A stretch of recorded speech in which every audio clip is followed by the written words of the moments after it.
భూమి మీద పన్ను కట్టడం అనేది బహుశా దాదాపుగా సెటిల్డ్ కల్టివేషన్ అంటే ఒక చోట ఉండి వ్యవసాయం చేసుకోవటం మొదలుపెట్టినప్పటి నుంచి కూడా ఏదో రూపకంగా భూమి మీద పన్ను ఉంటూ వస్తుంది.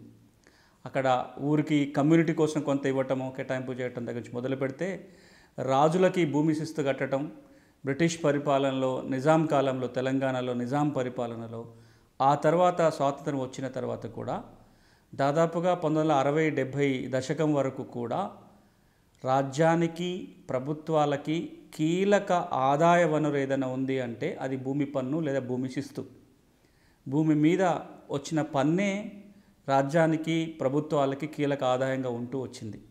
దానికోసమే ఎవరి నుంచి పన్ను వసూలు చేయాలి, ఎంత పన్ను వసూలు చేయాలనే నిర్ధారణ కోసమే భూముల సర్వే జరిగింది, భూమి రికార్డులు తయారయ్యాయి. తెలంగాణ విషయానికి వచ్చినట్లయితే 1940లోనే భూముల్ని సర్వే చేసి ఏ భూమికి ఎంత పన్ను వసూలు చేయాలి, ఎవరి దగ్గర నుంచి వసూలు చేయాలనే రికార్డు తయారైంది. అదే సేత్వార్. సేత్వార్లో మనం ఎప్పుడన్నా మీరు పాత సేత్వార్ తీసి చూస్తే సేత్వార్లో ఏముంటుంది?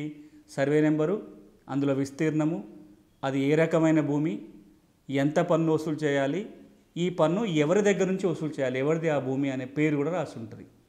ఈ సేత్వారు ఆధారంగానే ప్రతి సంవత్సరము గ్రామ స్థాయిలో భూమి పన్ను వసూలు చేసేవాళ్ళు.